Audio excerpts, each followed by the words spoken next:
കായംകുളത്ത് പാമ്പുകടിയേറ്റ് യുവതി മരിക്കാൻ ഇടയായ സാഹചര്യം അന്വേഷിക്കണമെന്ന് UDF ആവശ്യപ്പെട്ടു. സമയത്ത് ചികിത്സ ലഭിച്ചിരുന്നെങ്കിൽ ജീവൻ രക്ഷിക്കാനാകുമായിരുന്നു എന്ന യുവതിയുടെ ബന്ധുക്കളുടെ പരാതി ഗൗരവമേറിയതാണ്.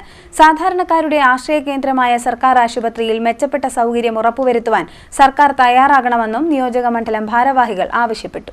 കായംകുളത്ത് പാമ്പുകടിയേറ്റ് യുവതി മരിക്കാനിടയായ സാഹചര്യത്തെക്കുറിച്ച് അന്വേഷണം നടത്തണമെന്ന് UDF ആവശ്യപ്പെട്ടു. സമയത്ത് ചികിത്സ ലഭിച്ചിരുന്നെങ്കിൽ ജീവൻ രക്ഷിക്കാൻ ആകുമായിരുന്നുവെന്ന യുവതിയുടെ ബന്ധുക്കളുടെ പരാതി ഗൗരവമുള്ളതാണ്. കായംകുളം താലൂക്ക് ആശുപത്രിയിൽ വൈകിട്ട് ഒരു ജൂനിയർ ഡോക്ടറുടെ സേവനം മാത്രമാണ് ലഭ്യമാകുന്നത്.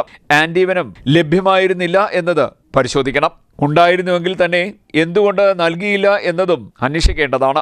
ഉച്ചയ്ക്ക് ശേഷം ഇത്തരം കേസുകൾ കൈകാര്യം ചെയ്യുവാനുള്ള സൗകര്യങ്ങൾ ഇല്ല എന്ന വസ്തുത കഴിഞ്ഞ കുറെ നാളുകളായി അവശേഷിക്കുകയാണ്. കായംകുളത്തും പരിസര പ്രദേശങ്ങളിലുമുള്ള സാധാരണക്കാരുടെ ആശ്രയ കേന്ദ്രമായ സർക്കാർ ആശുപത്രിയിൽ മെച്ചപ്പെട്ട സൗകര്യം ഉറപ്പുവരുത്താൻ സർക്കാർ തയ്യാറാകണമെന്നും UDF നിയോജകമണ്ഡലം ചെയർമാൻ H. ബഷീറുകുട്ടിയും കൺവീനർ AM കബീറും ആവശ്യപ്പെട്ടു. CDNet news, Kayamkulam.